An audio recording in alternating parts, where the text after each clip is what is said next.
EU-Ukraine Association Committee and co-president of the delegation to the Euronest Parliamentary Assembly.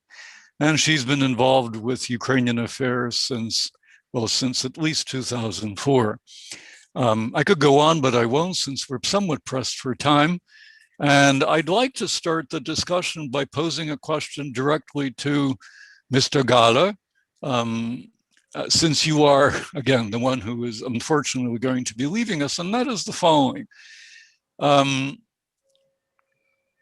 its relations with Ukraine, the European Union has never, to my mind, openly stated that if Ukraine fulfills all of the requirements of European Union membership, in other words, if it becomes a model democracy, a model market economy, a model rule of law state, then the European Union would gladly accept it as a member. Why is that? First of all, perhaps I'm wrong. Perhaps there have been statements to this effect, but why is it that the European Union finds it so difficult to state something that is non-controversial, that an ideal Ukraine would be an ideal member of the European Union? Well, thank you very much. And sorry that I have to leave so quickly. Well, if there were an ideal Ukraine, I would, for my part, of course, say yes.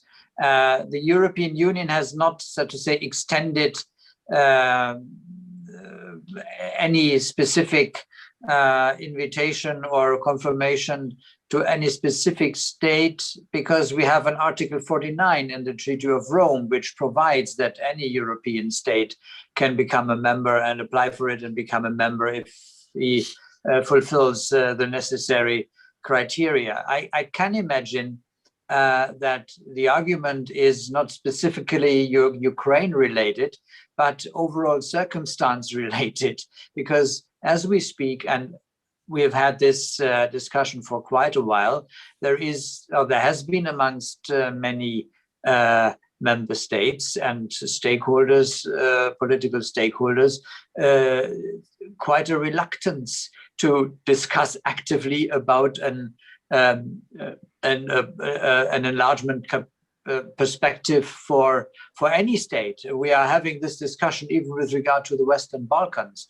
which is an area where we had the Thessaloniki summit at the beginning of the year 2000, when at that state, in principle, so to say, there was an accession perspective granted to the Western Balkans, which is, of course, geographically far, well, it is surrounded by the European Union and not at the periphery. But indeed, what I'm telling Ukrainians in this regard is, you are the bride, you want to be accepted, please make yourself chic for this event and prepare thoroughly. And at some point, I'm pretty convinced that decision makers in the European Union would tend to say, well, we would be foolish not to accept such a strong and stable and attractive state, because it would not be in our interest not to have Ukraine inside. But as we are not there yet, and as we are discussing other issues, and enlargement is by no means something very attractive, regardless towards whom, it is not discussed. But as I said, I would wish that we are coming to this point at some point. And it is certainly, because that is always the hidden suspicion, I would say it is certainly not because of Russia that we would not have this discussion. It is because of the general circumstances. And of course, a lot still has to be done before we can always dream, but not yet speak of an ideal Ukraine. Well, thank you. Let me just follow up on that, since, again, unless any of the other participants would like to join in, so by all means do so. But since I have you here for a few more minutes, you know, when it came to the East Europeans, the Poles, the Hungarians, and so on, Europe provided them with a certain kind of perspective for membership. And that was pretty much clear from the very beginning. And it's always been argued, at least in academic circles, but as I understand it, also in policy circles, that the prospect of membership was one of the key reasons for their ability to embark on serious reform. As we know, of course, in the case of Poland and Hungary, that doesn't guarantee backsliding, but nevertheless, it was always taken as a given that the prospect of membership was a significant factor. And here again, as I said, why can't Europe signal to Ukraine that it has a serious prospect of membership? Well, when we start from the beginning of the 90s, there was, of course, this impression that there are some countries rejoining Europe at a point when they had already been nations independent in their history and a long history, and had been, so to say, taken geographically under the influence of the Soviet Union. Now they are coming back. At the very point when the Berlin Wall fell, there was still the Soviet Union, and so to say, in the first years, there was not this idea to extend it further. Although, as I said, Article 49 speaks of a European nation and a European country, and certainly this criterion is there. I admit, I mean, the fact that there was a concrete accession perspective made, shall I say, some oligarchs in Central Europe suddenly fall in love with the rule of law. Because in all transitional times from East Germany to Poland and further down south, east, we have seen this this time of transition when certain people enriched themselves, and who were those who were in the old system, many of them ended up again on top.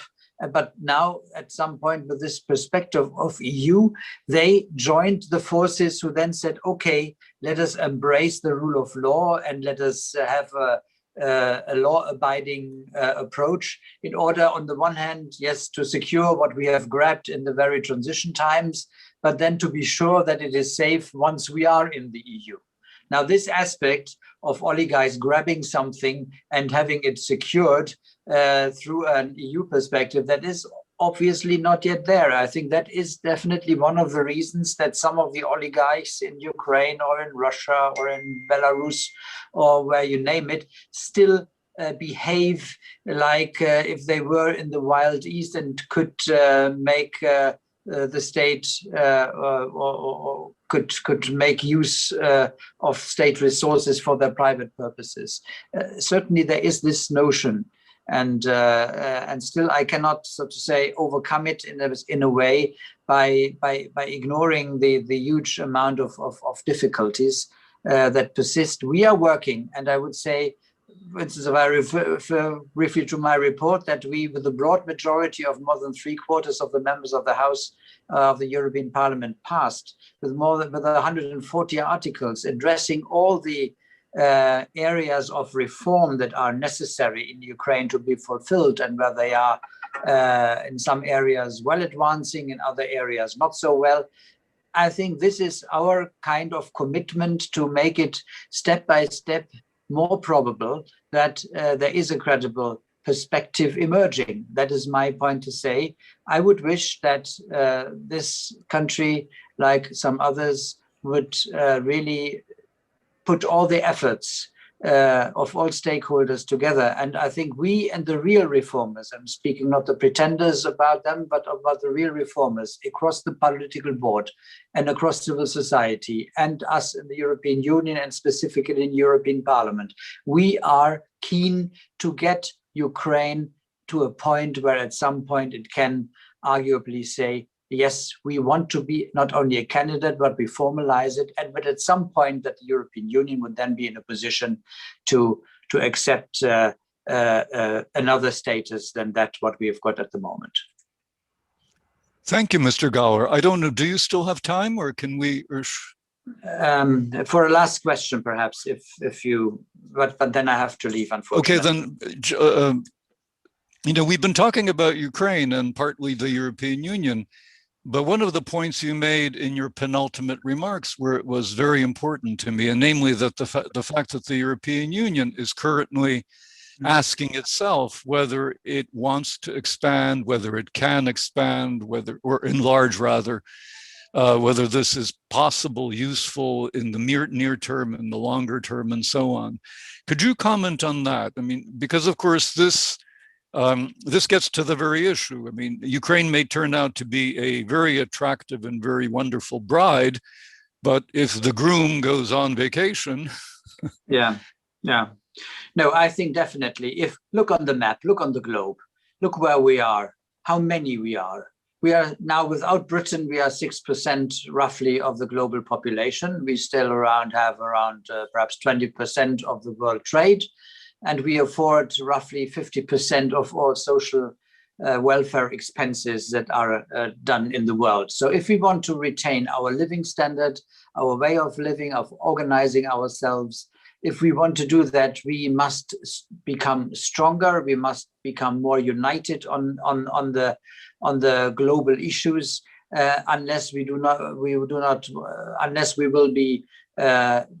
definitely become irrelevant in the eyes both of friends like the US, and certainly what Russia already tries to divide, to play one against the other as we speak. And of course, China is a systemic rival that also doesn't like our system, how we organize society, and sees us as a systemic rival as well.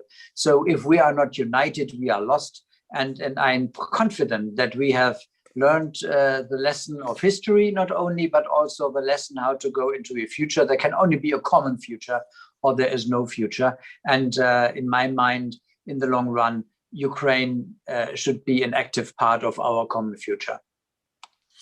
Thank you so much, Mr. Gahler. That was a wonderful way to introduce the webinar. And I think we're all very grateful to you for raising a variety of important issues that will now set the terms of the conversation for the next hour.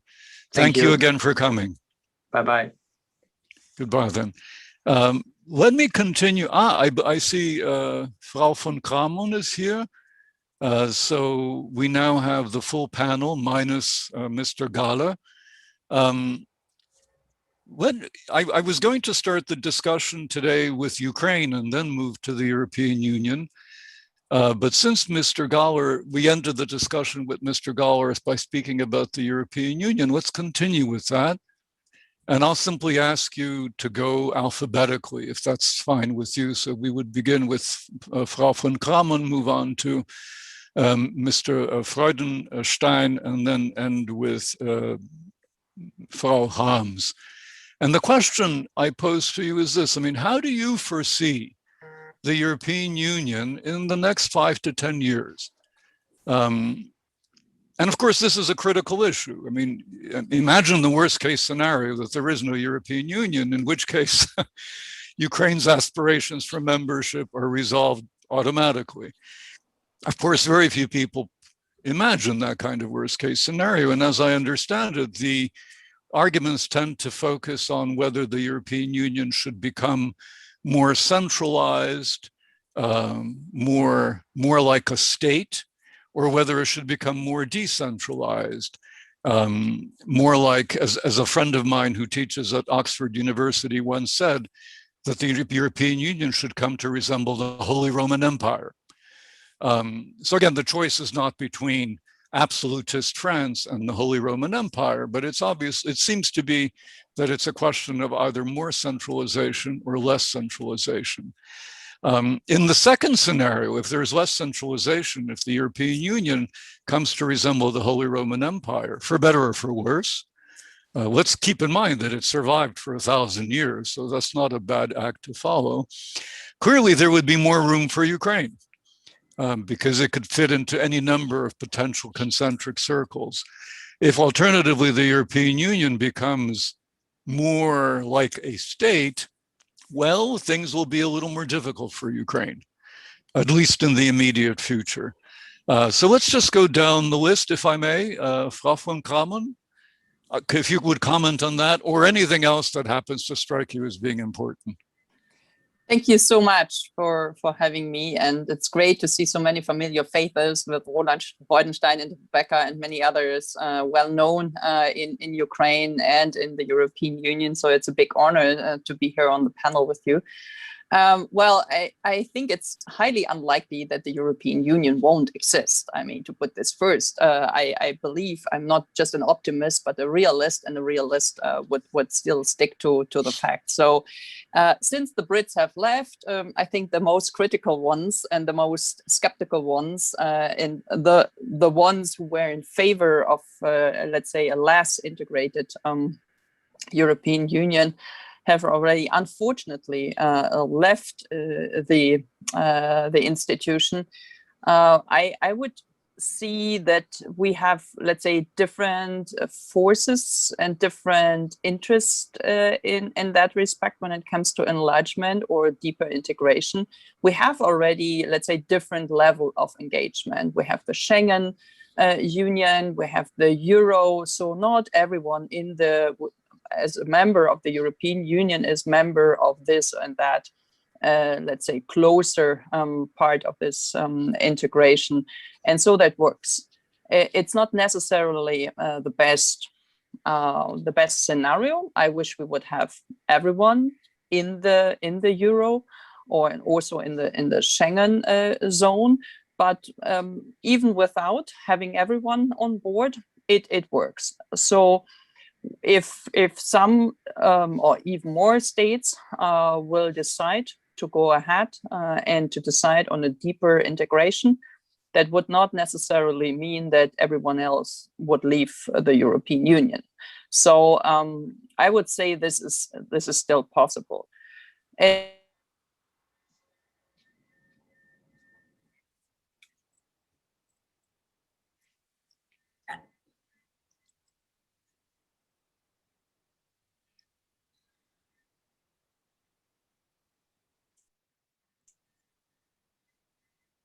We cannot hear. Sorry, I have to give a little interview on a Georgian TV broadcast quickly because of the visit of the Georgian Prime Minister. I was writing this in the chat. It was a delay because that was scheduled before. If you don't mind, I will return in 15 minutes and then go ahead. Is that fine with you? Yes, that's quite all right. Okay, of I'm course. sorry. It was a big mess today. I will return. This is the reality of politics. We understand completely. Thank you. It's not in my hand, but I will come back. Sorry. Thank you very much. Well, in that case, I mean, let's just pursue some of these ideas. Herr Freudenstein, if you would just provide us with your comments on the future of the European Union and how a changing European Union may or may not affect Ukraine's prospects. Yes, thank you so much for moderating this. Thanks for having me. Thanks also to Marta Barandi for arranging my presence. Coming back to your question about the future of Europe, future of the European Union, indeed, I think we're not looking at an either more federalized or centralized or a looser union. It really depends on which sector you're talking about.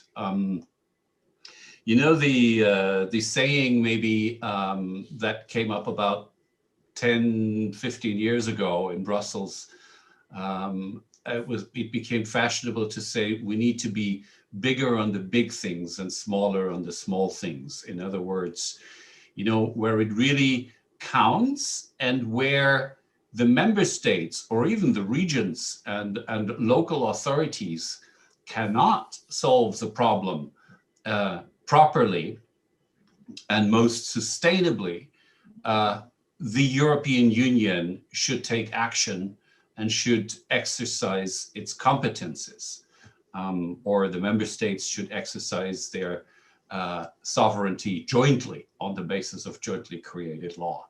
So, I mean, this is in a nutshell the philosophy that I would characterize as the majority consensus, I mean, across the European Union by now.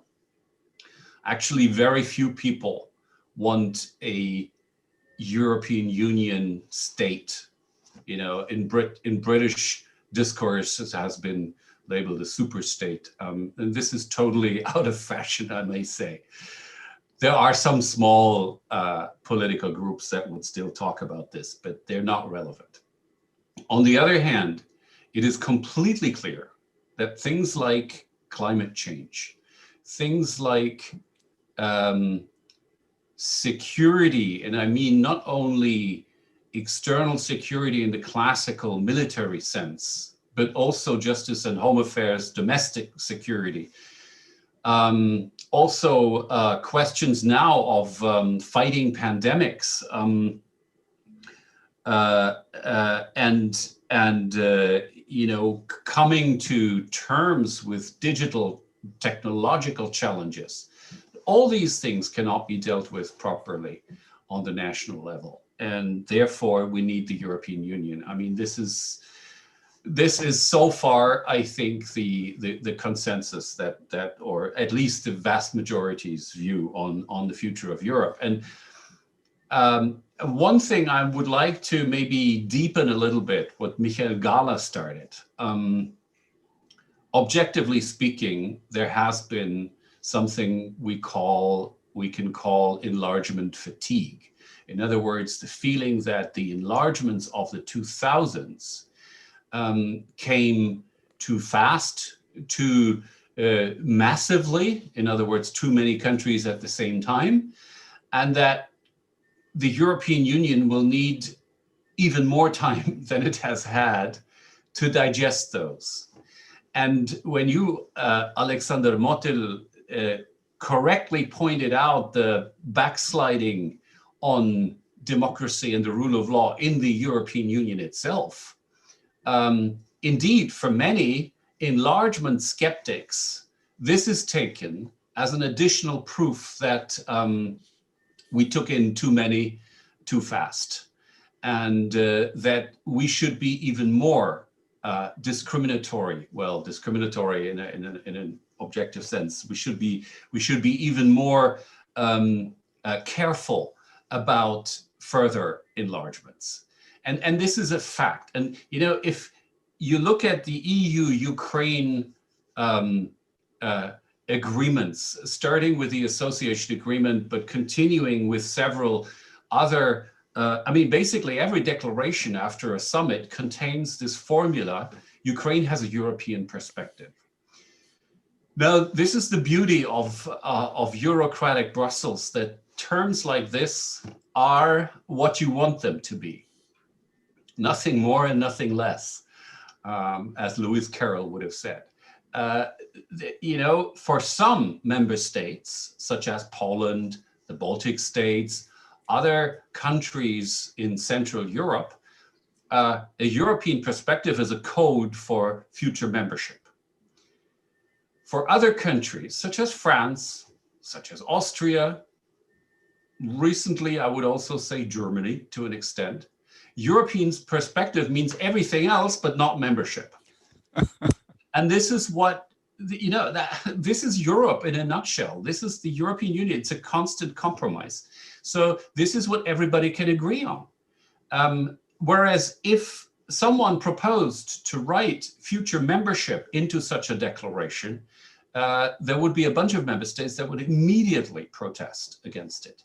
So I think to keep the door open, to say that, you know, aside from official declarations, to say that, of course, there is Article 49, as Michael said, and of course, every European country that fully fulfills the criteria has a chance at becoming a member. But we have learned that to give timelines or to make definite promises before decisive progress has been made in at least coming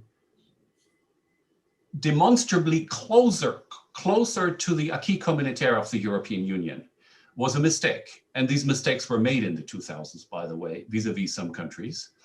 And we believe that we have learned the lesson from that. So, you know, and of course, Ukraine is a European country. There's no doubt about it. By the way, I would say Russia is a European country too. There is no genetic reason why Russians cannot build a democracy. I see some skeptical facial expressions around here. Okay, we can discuss that too. But just like there is no biological reason why Russians cannot be a democracy, build a democracy, there is no biological reasons that Ukrainians cannot build a functioning market economy, the rule of law, functional checks and balances. And here's my last point now. The signals that have been given by the Ukrainian government in the last couple of years have been mixed in this sense. We've had back and forth, we've had ups and downs, we've had, 2 steps forward, 1 step back, whatever you want to call it. But there is no clear movement toward a systematic approach in fighting corruption, in strengthening the rule of law, in strengthening the independence of the judiciary, and in bringing Ukraine closer to a point after which it is possible for the European Union to say, yes, you have a membership perspective, we're going to start negotiations in so and so many years. And these are the next conditions to be fulfilled. So, sorry to be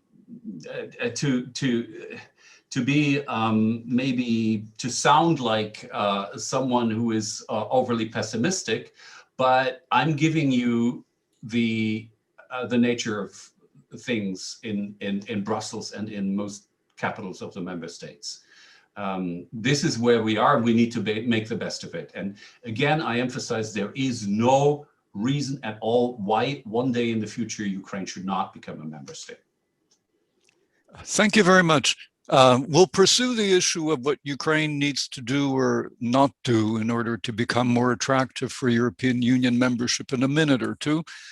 But Frau Harms, would you want to contribute to the discussion regarding the European Union, its future, its appearance, and so on? I believe you have to unmute yourself. I did it, no. So Vielen Dank, thank you. Thanks to Munich and to Brussels, to Maria and Marta for this invitation. I happily agreed to join the debate, and I would like to start with a comment on the future of Europe, or the future of the European Union. From my point of view, without no doubt that the European Union will be there in 10 years from now. And I think we have again and again some problems because it's a difficult union, but on the other hand, it's from my point of view and my experience, the most successful supranational organization or union or project in the world. So, and facing problems and facing bigger problems does not mean the European Union will fail. I'm like Mr. Freudenstein, I'm very skeptical about these ideas to create the federal states of Europe. I think there is no real fundament for this idea. There's sometimes a lot of discussion and a lot of noise because it's so easy to get Europe in the focus if you say we are in favor of the United States of Europe. But I see the real successes of the European Union, especially also by guaranteeing the existence of the national state in Europe after the war, and also especially after the collapse of Soviet Union and Warsaw Pact for many, many states. So what to make out of it? This is the real question. And from my point of view, these process which now starts, called the Conference of the Future of European Union, should mainly contribute to make clear what the European Union is for its citizens, what it shall be and what it shall not be. And so this split of responsibilities, this is something what the European Union's citizens have to understand and have to confirm.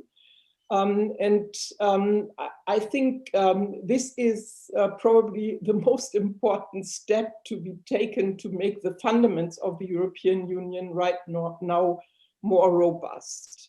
What does it mean for enlargement, and especially for this case we are discussing here for Ukraine? I think, so if I would be a Ukrainian, I would ask the European Union on 3 points, and I would ask them to come to reliable terms on these points. So first point for me is the association agreements as they are now seem to be projects which can't lead to membership. And I think this is wrong. I think the association agreements have to be changed, and they have to cover the perspective of membership. This is, from my point of view, the real weakness of the association agreements. And the European Union should decide on this. For me, this has always been, since the signature of the 3 association agreements, this has always been the next step to do to get out of this discussion whether there is a membership perspective or not. So the second issue would be about the reforms. And yes, the Ukrainians should ask what happens if we fulfill all the requirements. But this question would be much more serious question and would be taken much more serious if the Ukrainian partners in the association agreement would not always again and again, based on the agreements, would do 2 reform steps forward and then 3 steps back. Or 1 step forward and half a step back. It depends a bit on the different fields of reforms. But Mr. Freudenstein already mentioned the list of reform projects started. And so to get this, positive response from EU for Ukrainians that there is this membership perspective, this is much more realistic if Ukrainians become more reliable in the reform processes. And I know that's not easy. It's a very demanding process. These are very difficult and demanding processes in different sectors. It's Ukraine also who wanted to have this agreement, and it's a country who signed it. And it's for me sometimes really worrying to observe how difficult, for example, it is to do the reform of the judiciary, which is really a key reform for the country to function better for all its citizens. And this debate on the reform of the judiciary started not with the association agreement. It started already during and after the Orange Revolution. And still we are in a very problematic situation when it comes to the influence, the political influence in the judiciary, and the lack of clear rule of law procedures reliable for every Ukrainian. The third point, which matters a lot for the membership perspective, and which has to be discussed seriously also with the European Union, is the war and is the conflict in Donbass and in Crimea. As a member of the European Parliament, I worked a lot on Turkey and Cyprus. So I'm not sure whether the European Union will once again or would once again agree to have a member with a conflict along its borders or on its territories. I would say probably not. They won't. Connecting to what I said first, coming to terms with the European Union on the perspectives means that the European Union and also NATO have to become more serious on the question how to deal in the perspective with Donbass and Russian aggression and occupation of Ukraine. And I'm since the very beginning convinced that saying there must be a political solution is good and okay.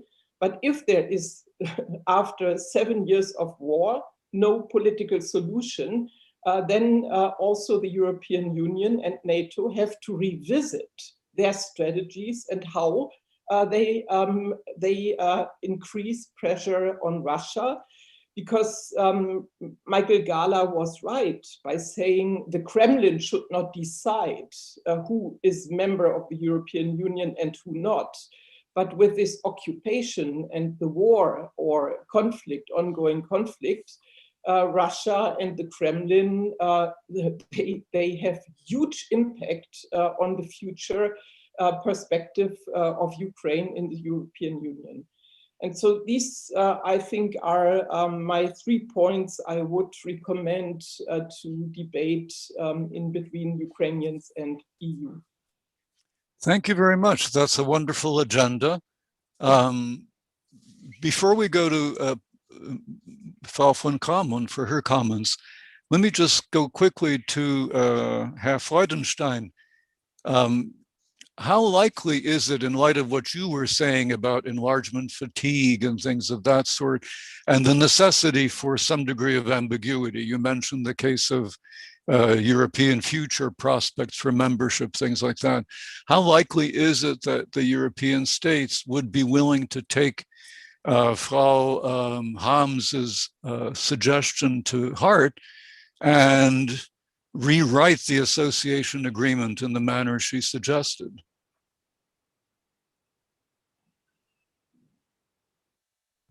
Please unmute yourself. I am. You know what Mahatma Gandhi once said when he was asked what he thinks about Western civilization? He said, I think it would be a good idea. I mean, that was a mean, of course, now from our today's perspective, it sounds mean about the West, but he may have had some reasons at his time. Anyway, so I think it would be a good idea to write this into a rewritten version of the association agreement. But right now, I don't see it happening. And, you know, I would like to compliment the organizers and of course, first of all, the Free Ukrainian University for inviting 4 non-Ukrainians here, all of whom happen to be German. That's a great compliment to my country, but it doesn't reflect the reality of the European Union and those who decide about EU policy vis-a-vis Ukraine. So, I mean, I'm also sure you would find a French person that is highly forthcoming towards the perspective of Ukrainian future membership of the EU.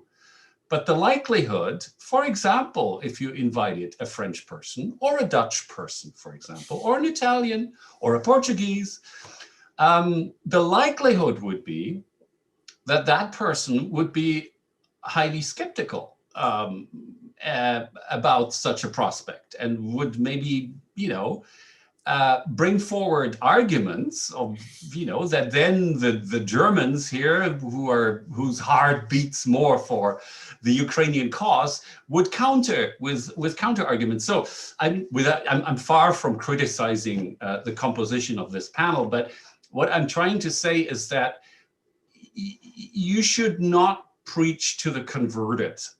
You should tackle those in the European Union and its institutions and those member states and their representatives who happen to be or tend to be more skeptical about any further enlargement, whether it's by Western Balkans countries or East European countries. By the way, I distinguish between Central Europe and Eastern Europe. And Central Europe are the countries that are already in the European Union, and Eastern Europe are, in my view, of course, future member countries. But anyway, so here's my short answer to your question. No, actually, my answer was much too long. But now I would just say that no, I do not see this realistically happening in the next couple of years. Okay, thank you. I suspected that's exactly what you would have been said, which you would have said, and you did. Before we go to Ukraine and the question of reforms and the reforms it needs to embark on, let me just pursue one of the points made by Frau Harms, namely with regard to the war, and ask Viola von Cramon, to comment on that. What exactly is the solution in your eyes, or in the eyes of Europe, to the degree that there is such a thing, for the war in Ukraine? I mean, how do you unmake the occupation and annexation of Crimea? What is the solution to the war in the Donbass? If it's not military, and it doesn't seem to be military, unless Mr. Putin decides to launch a war, that might work from his point of view. And if it's not political, then what's left? Well, so many things are being said before. I mean, maybe it sounds very hawkish, but I would always say to increase the price for Vladimir Putin, that the occupation might be much more costly than it is now. But this is true for all the so-called frozen conflict. Most of them are not really frozen. People are dying. In Georgia, they are taking each night a square meter or square kilometer of Georgian territory. They do the same in many other countries. And so we see now they have boots on the ground in Azerbaijan. They have it everywhere. So the strategy towards Russia will be discussed in the near future, I think, once again, especially after all the also domestic developments within Russia, which we could witness during the last weeks and months, but also the support of Lukashenko and everything which takes place in the neighborhood. And we see only one actually winner. We see only one so far being in place, as nothing had happened before. While I don't think it is the strength of Russia, it is the weakness of the European Union and us not making clear what is the price for this. And as long as we extend the sanctions and being ready to speak about and giving press conferences, as Josep Borrell has done a couple of weeks ago, I think it's clear for Sergei Lavrov and Vladimir Putin that they're on the right track. It's fairly easy, and that makes our life very difficult. I mean, there is, let's say, a broader majority in the European Parliament, which is increasingly unhappy with the situation as it is. And especially due to this hybrid war, this disinformation campaigns, the situation around vaccination now. I mean, everything is so obvious and is so orchestrated and it's so frustrating. Speaking to the Ukrainian Prime Minister a couple of weeks ago, of course, we have to support Ukraine in terms of vaccination much more offensively and much more, swiftly. While, of course, Putin has sent a couple of those to the occupied territories in the east, and now they question let's say, Western Ukrainians. Where are your friends? Where's the US? Where's the EU? Who does support you? We at least get Sputnik V. And so this little bits and pieces show a lot that Putin does use every and each opportunity to destabilize the situation even more. He has no interest, not a single interest, to solve the problem. So when you ask me, how can we look for a solution? It's not in our hand, at least not in a, let's say, civilized manner. We have to put much more sanction, much more economical pressure on him. It must be explicitly explained what it means to occupy and to annex Crimea, to occupy the east of Ukraine and all the other territories. But I mean, maybe you have already spoken about that. And since you have a lot of German guests here today, I'm very, let's say, not pessimistic, but uncertain what will be the future, it's at least German foreign policy when Merkel will have left her office. So this is a very critical point. I don't know which one the CDU will pick, but maybe it comes completely different, and we'll have maybe for the first time a Green in office, a Green chancellor. Who knows? Everything is possible, but there is a lot of uncertainties, at least in the Ukrainian bilateral relation, I would say. And what Roland Freudenstein has emphasized, I can only emphasize and stress, the fatigue of enlargement is big, not in the, let's say, German delegation, but apart from the Germans, now the Swedish, some of the Swedish, the Dutch, of course, the French are not very much interested. So if we could give you a good recommendation, really try to reach out to different, let's say, friends of Ukraine who are not so well aware of the situation and who are sometimes speak about with empathy, but sometimes simply with ignorance and absolutely, let's say, not very knowledgeable about the situation. And it would help if we could integrate some other nations and some other member states of the European Union a little bit more into our discourse of Ukrainians' future. Thank you very much. I mean, as you were speaking, it occurred to me that in a way, the question of Ukraine and its relationship with the European Union, or more generally with Europe, is effectively really a question about Russia. I mean, Russia is the elephant in the room, and we're talking about Ukraine, we're talking about the Europeans, we're talking about the French, the Germans, but in a manner of speaking, it may ultimately really be about Europe's relationship with Russia, or Russia's relationship to Europe. That might actually be the more appropriate way of putting it.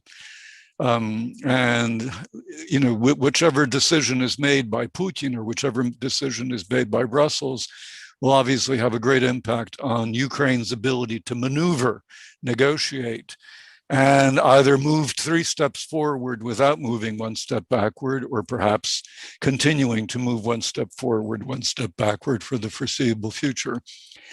But let me just now shift again. Let's go to Frau Harms. We've been talking about Ukraine. We've been mostly talking about Europe, and that's good. We've talked about Europe and its relationship with Ukraine, and that's even better. But let's now shift exclusively to Ukraine. I mean, a number of you have spoken about the fact, and especially you, mentioned the halting reform process. 1 step forward, 1 step backwards, 2 steps forward, 1 step backward. And that, of course, is true. At the same time, it kind of, it conceals I think, a certain reality, namely that despite this kind of hesitant forward and backward movement, if you look at Ukraine's progress over the last 20 or 30 years, there's no question, I think, that it's a far better country today than it was 30 years ago. So despite the fact that there seems to be this kind of implied stasis, an implied inability to move forward, and yet Ukraine moves forward. Somehow or other it manages to do this. So perhaps the situation isn't quite as hopeless as it might seem. That said, let me ask you specifically, because when one reads about recommendations for Ukraine, one always hears, you know, it needs more of this, less of that. And there's always an emphasis, as a number of you have pointed out, that rule of law has to be improved. And Ukrainians agree with this, and Americans agree with this, and everybody agrees with this. But the problem, as always, is in the details. How exactly does Ukraine improve its rule of law?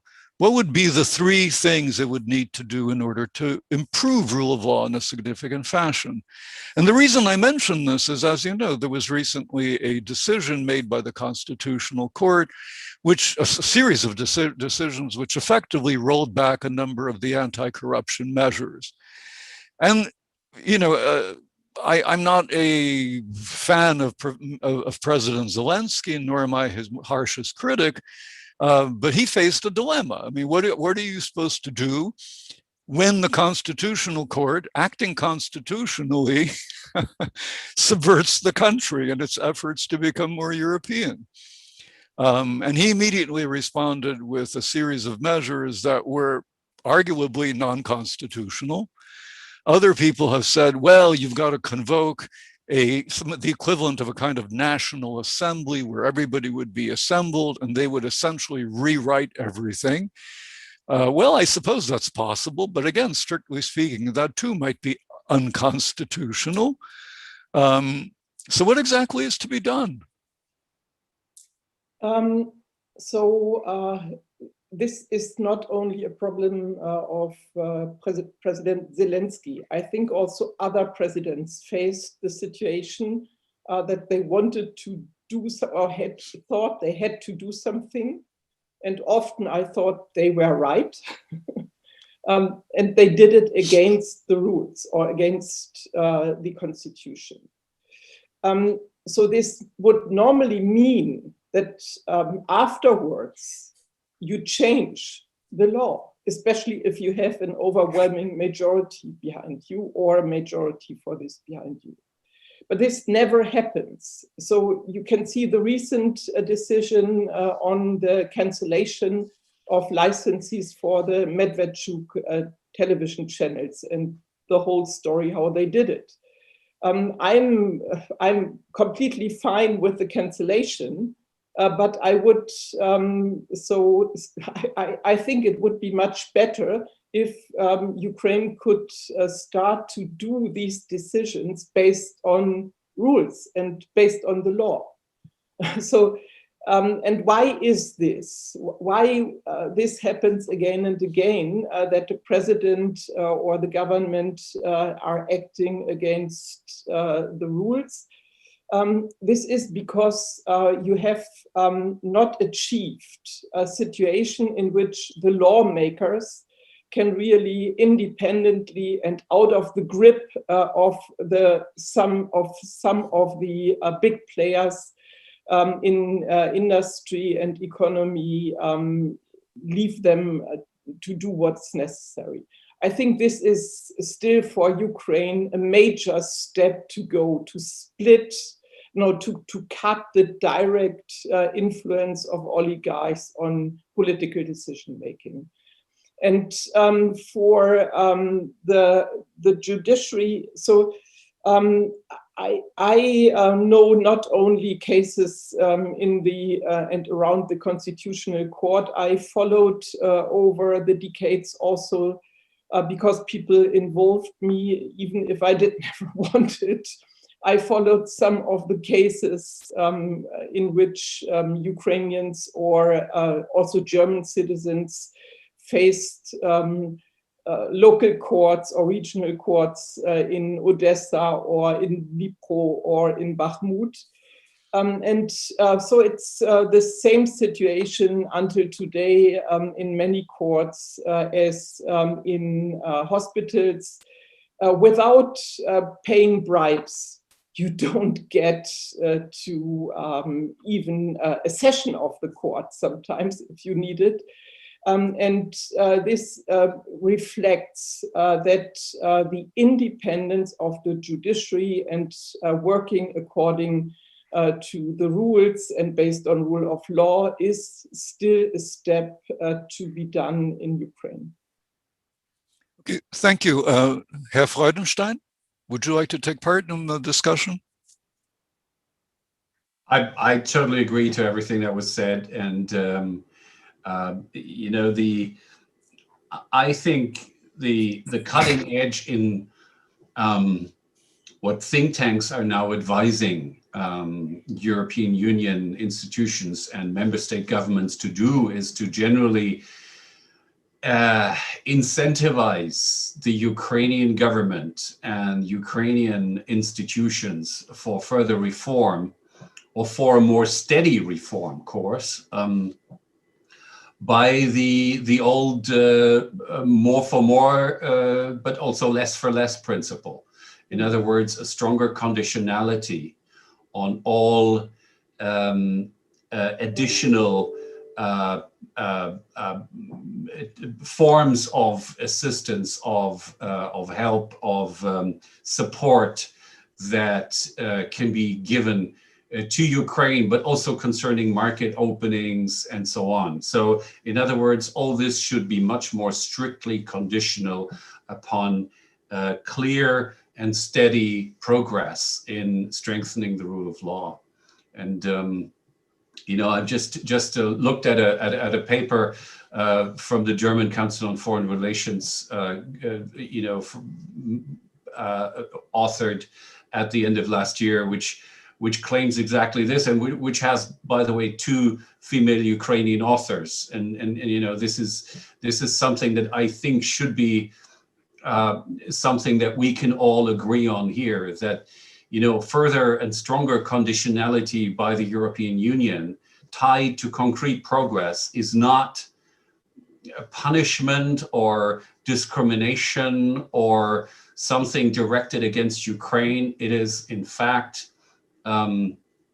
the only probable means and tool of achieving some progress, and also progress in bringing Ukraine closer to the European Union. So you know, I mean, that I would like to emphasize here as the optimal response for the near future by the EU. Frau von Cramon.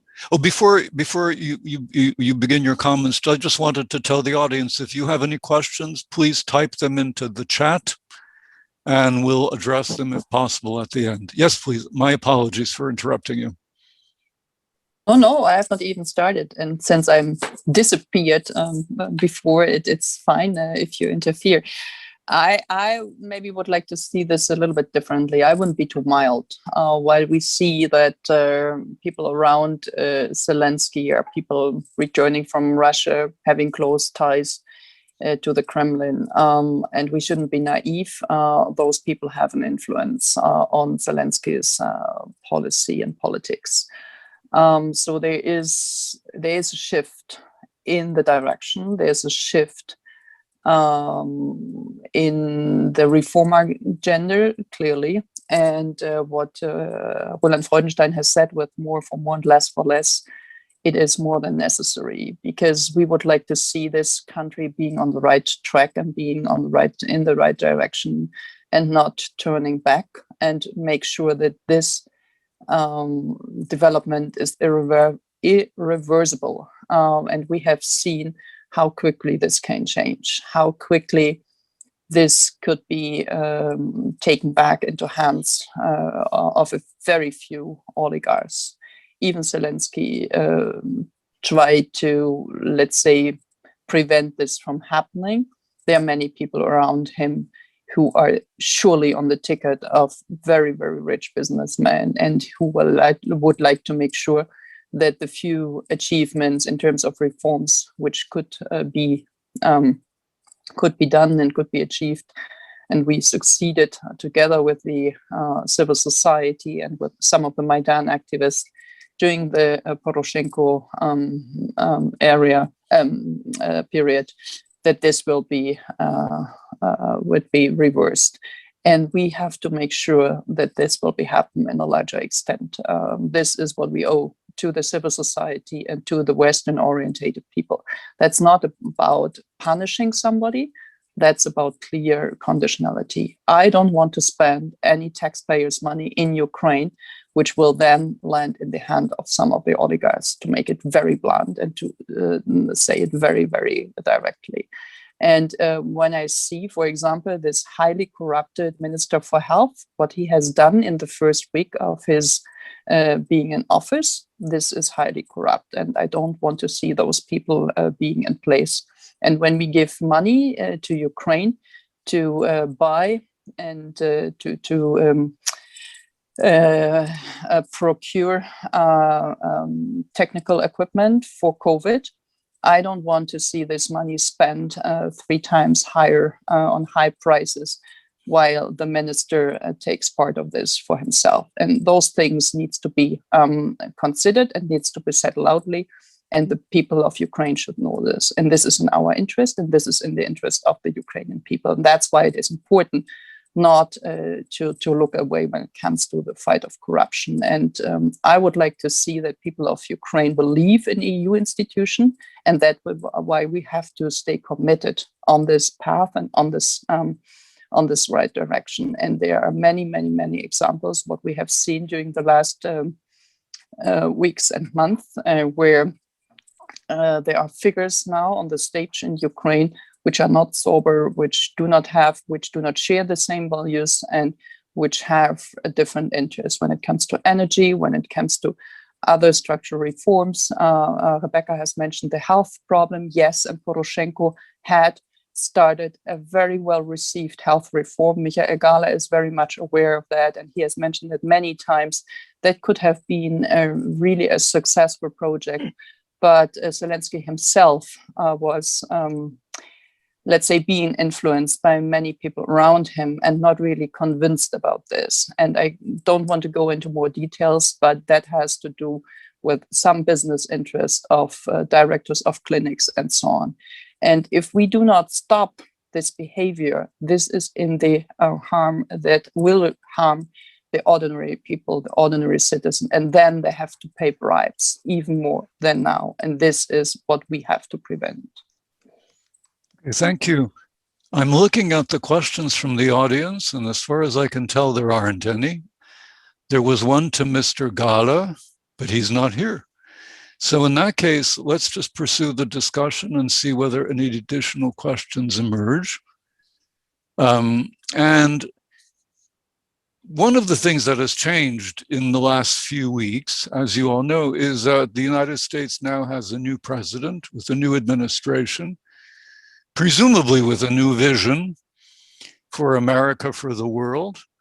We'll see whether it's better or worse, but so far, I guess we're probably all on the optimistic side. Let me just ask all 3 of you as well, starting with, again, Frau Harms, then we'll move on to Herr Freudenstein, and then end with Frau von Cramon. How does America and its possibly new role in the world fit into this? Can the European Union overcome its difficulties of working with the Americans, the difficulties that it encountered over the last 4 years? Can trust be easily reestablished? Can cooperation be reestablished?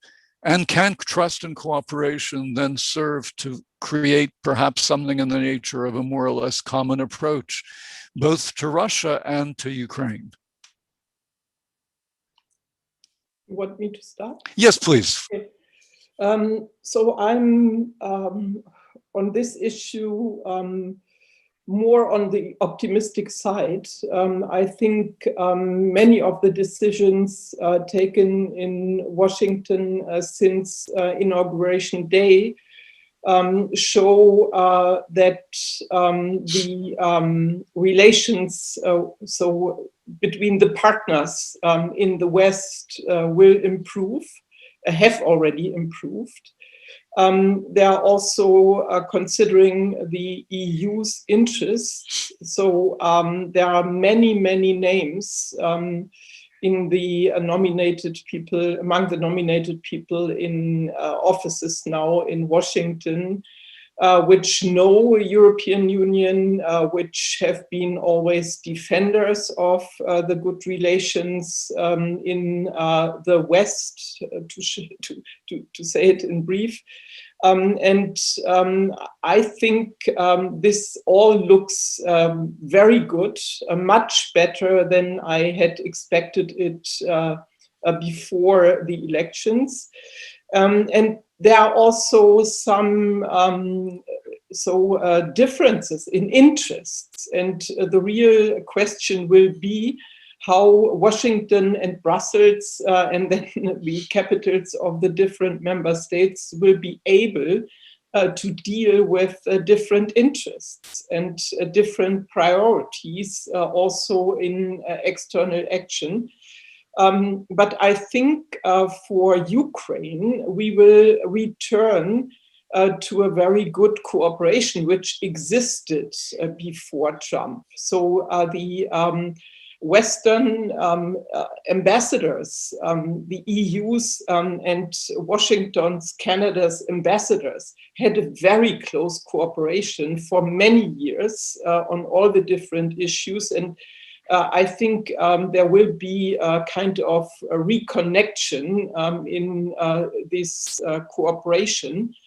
And to come back also to the war as a problem, Russia's war as a problem for Ukraine and Eastern Partnership, I think for the EU, it will be good that the United States will be more demanding on this issue and a bit more clear and a bit more outspoken that this is a real problem. It's already for the Germans healthy that on Nord Stream 2, the United States have not changed the position, but are keeping the line and are showing also their limits of acceptance.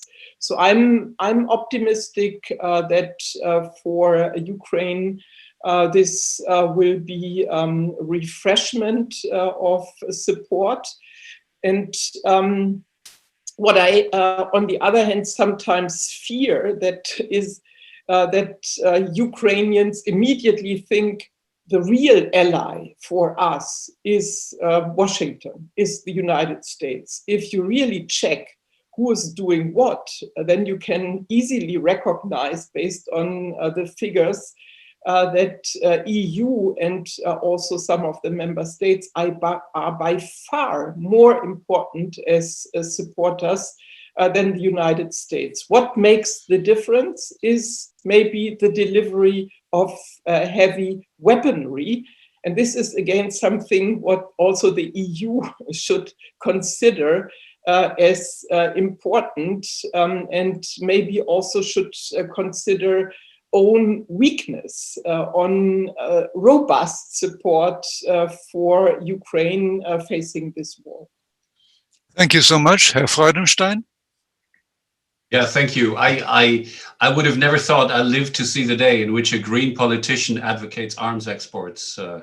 But no. So we can travel again to Donbass together, and I learned a lot. Okay, we have to have a little fun here.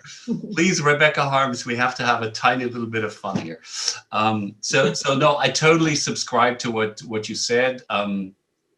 And I also think that these are good times for transatlantic cooperation on Eastern Europe, not only Ukraine, but also Belarus. And, you know, on Russia, the elephant in the room, as it was called, I think the recent trip by High Representative Josep Borrell to Moscow actually served a purpose. You know, I mean, it really changed the tone, at least in Brussels. I'm not 100% sure about some member state capitals such as Paris, but in Brussels, it is now impossible to talk about some kind of reset, or we need, you know, that more talking to Putin will somehow help. No one is saying this anymore. And so in that sense, I would say we're in a very, very good situation with very good conditions for better transatlantic cooperation on Ukraine and its neighboring countries. Thank you very much, sir. Madame von Cramon? Yes, I think that so far the first moves of the new administration was already very valuable, and you could see here and there some pushes and pulls in the Zelensky administration, very helpful. I don't want to go into details there either, but that's a big difference, and everyone is aware of this shift and of this different attitude towards Ukraine. On one hand, there will be much more empathy, there will be much more interest, but there will be also this form of conditionality, which we definitely need, so that we have definitely support when it comes to the fight against corruption and rule of law and restructuring and so on, what we have talked about before. And I'm fully in line with Rebecca. I mean, Berlin is not helpful with keeping the Nord Stream 2 pipeline. It's interesting to speculate what might happen after September 26th. When the socialist or social democrat might be out of office, but now maybe even not. So there's a lot of, let's say, potential for changes, hopefully, since we Greens were the only ones in the let's say liberal or democratic party portfolio or field who have objected this project from the very beginning, since this is only and serves only to harm Ukraine. I mean, we really have to speak about this. That has no other intention than financial and geopolitical harm to Ukraine. And we had recently a very interesting hearing in our ITRE committee, Industry, Technology, Research and Energy. And the general director said very openly and repeatedly that there is no common and joint interest in this project, and it's not to increase the energy security of the European Union. So it stays like a bilateral business project which harms the interest of the European Union. And I hope that we find possibility without real sanctions, but with the support of Washington, to stop it, to have any kind of a compromise with which then would have an impact on the relation towards Russia, and this would strengthen and surely have, I mean, a bigger leverage on our foreign policy in Berlin, but also in Brussels. So I see a huge difference from now and the time at Trump's term, and I do hope we can continue. We had already some talks with people in Washington, and this is overall only positive. That's very constructive. These are people which are experienced diplomats, think tankers, so you cannot compare the situation with 2 months ago. Okay, thank you. We do have a question or two. There's one to Frau Harms. While saying that you doubt the EU would agree once again after Turkey and Cyprus to have a member state in war, do you mean that if armed conflict in Ukraine is frozen, Ukraine does not have the perspective of membership? In other words, as long as there is a war, there is no possibility of membership.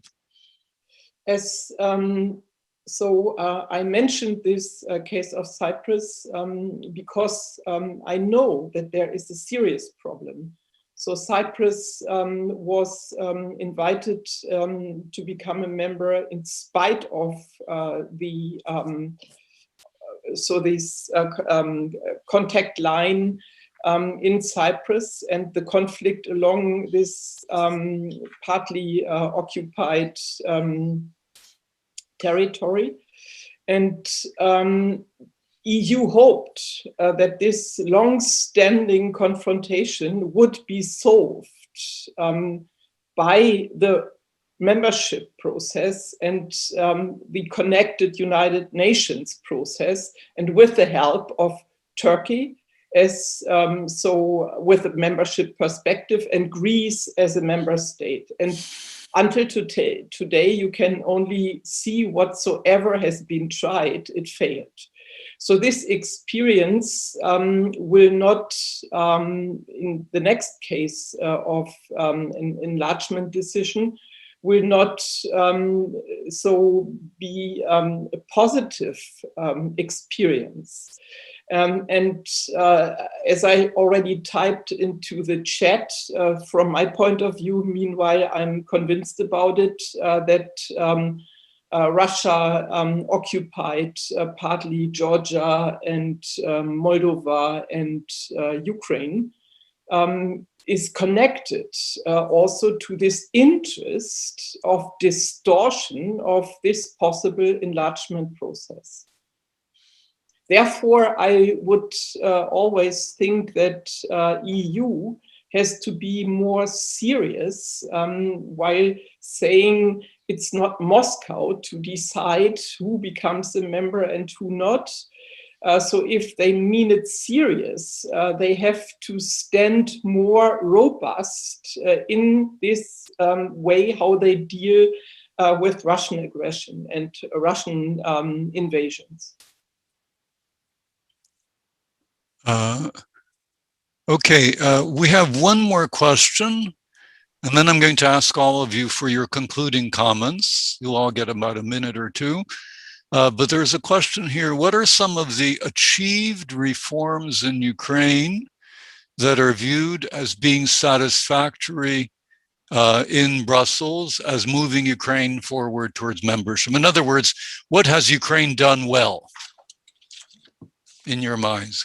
Frau von Cramon, would you like to begin? Just very briefly, since we're close to running out of time. Well, I think that everything when it comes to the e-procurement is a big step forward, and it has actually impacted what we would like to see. There is more transparency and policy. There is more also fairness in terms of where do the taxpayers' money go to.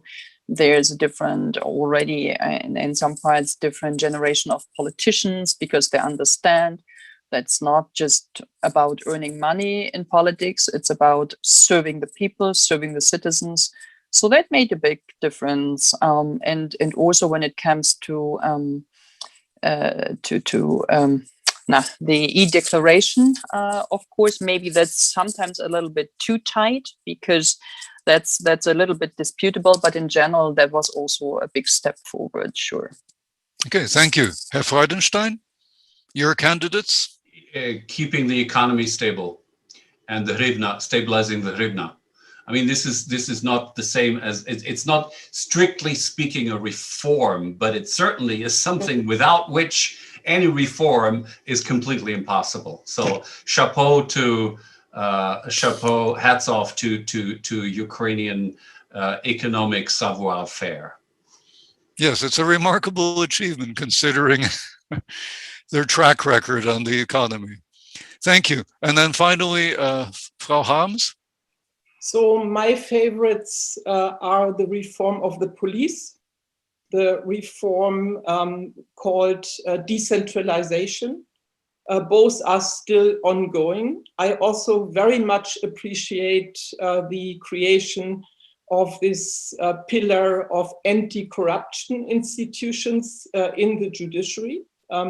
So always again and again under attack, but it's huge. And what I also always mention as huge step is the making of the Ukrainian army. This is always forgotten, but it didn't exist when Russian aggression started.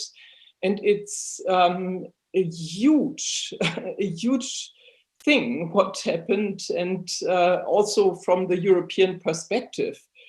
quite important achievement, because how would Ukraine look like if Ukrainians would not have been able to do this?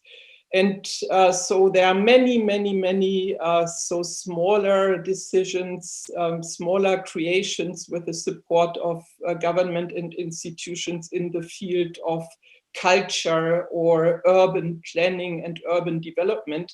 So I know that Ukraine has changed a lot, even under aggression and in difficult conditions. Thank you. So, and anyway, it's good to keep in mind that for all the steps backward, Ukraine has actually managed, a number of significant steps forward. We're close to running out of time. We only have 4 minutes, so I'll ask each of you, starting with Frau von Cramon, for your final summation, some comments about the future, something inspirational, if you like. But in any case, the floor is yours, and then we'll go to Mr. Freudenstein and end with Frau Harms. I haven't expected a big vision now to it can be a small vision too. A small vision. Well, I love Ukraine. I've been involving in Ukraine since '96, and I see, of course, in the long run, I see a big difference from where we've started after the independence and so on.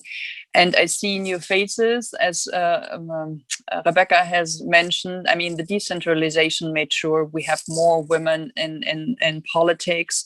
I would like to see more women also in a decision-making process, especially in the hard things such as energy and security. So we see there are good developments, no matter how critical we sometimes are in Brussels, but we all love Ukraine, and it's our common interest that we move together in the right direction. And this would be maybe my final words, that even if we are outspoken and direct and blunt and critical, that doesn't mean that we do not love your perfect country, and that we would like to see that even more perfect. And when it comes to, for example, science and research, we see that the new Horizon 2020 program has just evolved, and maybe also in that context, we would like to see closer ties, more exchange, more cooperation in innovation, technology, and so on, in terms of energy efficiency, in terms of charging, battery development, so everything where Ukraine is really strong. And when it comes to independence of fossil fuels, especially for us Greens, this is crucial. This needs to be tackled much more serious than it is now, especially in the current government. So all these kinds of, let's say, more sectoral policy would be nice if we could be supported by politicians and by civil society and the business community. Thank you very much. Herr Freudenstein? Yeah, 3 points. First, I think, repeating something I said before, don't always preach to the converted. Try to engage those in the European Union that are much more skeptical about any enlargement, let alone Ukrainian joining, than the 4 of us here in this online meeting. Second, a compliment, another compliment.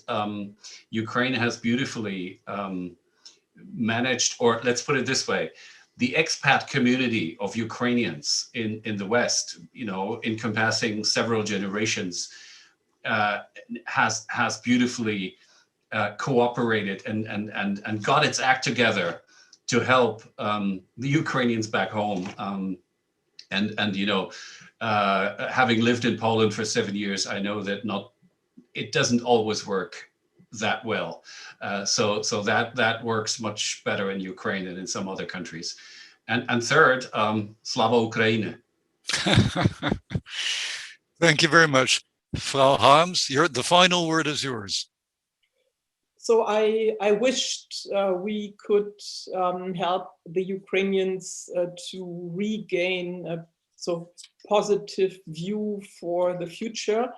I think what I find a bit frightening right now is to see that so many Ukrainians have to deal with day by day, so with the feeling of uncertainty.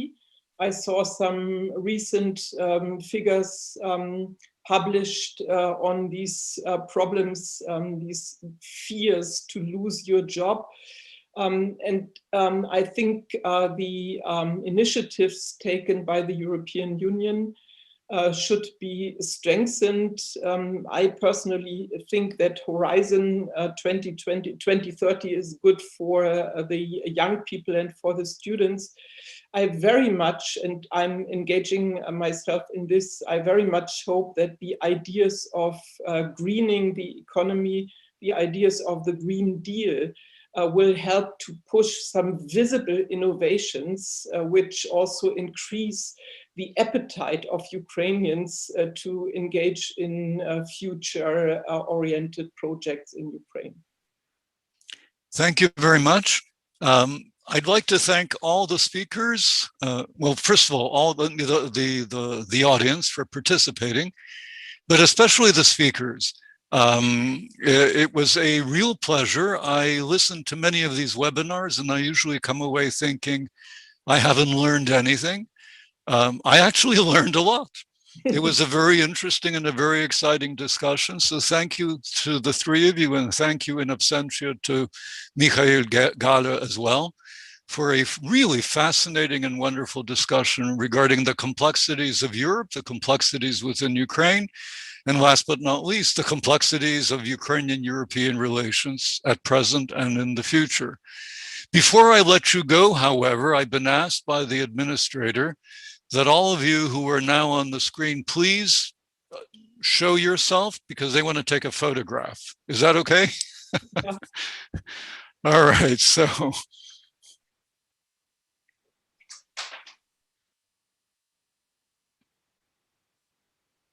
Okay. All right, I think we're almost there.